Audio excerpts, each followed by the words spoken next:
రీసెంట్‌గా 'రాజ్ తరుణ్' గారు నటించిన 'Paanch Minar' movie non spoiler of the review మీకోసం. బిఫోర్ థట్ స్టోరీ స్పాయిల్ చేయకుండా జెన్యూన్‌గా రివ్యూస్ తీసుకొస్తాం. సో సబ్స్క్రైబ్ చేసి లైక్ చేసేయండి. Now coming to the story. Hero 'Raj Tarun' alias Kittu middle class అబ్బాయి. కిట్టుది ఈజీగా మనీ సంపాదించాలనే మెంటాలిటీ. చాలా ఇంటర్వ్యూస్ అటెండ్ అవుతుంటాడు. బట్ జాబ్ మాత్రం దొరకదు. వేరే ఆప్షన్ లేక క్యాబ్ డ్రైవర్‌గా జాయిన్ అయిన కిట్టు కార్‌లో ఇద్దరు కాంట్రాక్ట్ కిల్లర్స్ రైడ్ తీసుకుంటారు. తర్వాత ఏం జరిగింది? కిట్టు లైఫ్‌లో ఎలాంటి టర్నింగ్ పాయింట్ తీసుకుంది అనేది rest of the story. Movie చూసాక నా ఒపీనియన్ సూపర్బ్ మూవీ అండి.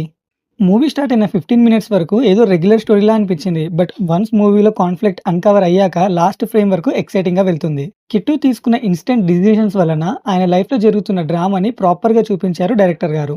మూవీలో స్టోరీ రైటింగ్ చాలా స్ట్రాంగ్‌గా ఉందండి. Almost entire movie non stop comedy ట్రాక్‌లోనే వెళ్తుంది. అండ్ క్లైమాక్స్‌లో ఎలాంటి ఫినిషింగ్ ఇస్తారేమో అనుకున్నా. బట్ చాలా బాగా జస్టిఫై చేశారు స్టోరీకి. 'రాజ్ తరుణ్' గారు యాక్టింగ్ వైస్ ఈసారి చాలా బాగా చేశారండి. అండ్ ఈవెన్ సెకండ్ పార్ట్‌కి కూడా లీడ్ ఇచ్చారు. చూడాలి మరి. బై ద వే ఈ మూవీకి ఐఎంబీడీలో 9.3 రేటింగ్స్ అండ్ ప్రైమ్ వీడియో వాళ్ళు 9.4 రేటింగ్స్ ఇచ్చారు. అండ్ ఈ మూవీ టైటిల్‌కి అండ్ స్టోరీకి రిలేటెడ్‌గా లేదండి. బట్ ఇంకా వైడర్‌గా ప్రమోషన్స్ చేసి technical improvements and screen play కొంచెం ఫ్రెష్‌గా ట్రై చేస్తుంటే బాక్స్ ఆఫీస్ దగ్గర మంచి మార్కులు పడేవి. అండ్ ఫ్యామిలీ మెంబర్స్‌తో కూడా ఈ మూవీ హ్యాపీగా వాచబుల్ అండి. ఎలాంటి అడల్ట్ కంటెంట్ సీన్స్ అయితే లేవు. క్రైమ్, కామెడీ, డ్రామా మూవీస్ ఇష్టపడే వాళ్ళు ఈ మూవీ ట్రై చేయొచ్చు. మోస్ట్‌లీ 70-80% వరకు లైక్ చేయొచ్చండి. In case action, drama, romantic comedies movies ఇష్టపడే వాళ్ళకి 50-70% వరకు ఈ మూవీ లైక్ చేయొచ్చండి. అండ్ నేను ఈ మూవీకి ఇచ్చే rating 3 stars out of 5. So story spoil చేయకుండా జెన్యూన్‌గా రివ్యూస్ తీసుకొస్తాం. సో సబ్స్క్రైబ్ చేసి లైక్ చేసేయండి. And thank you for watching.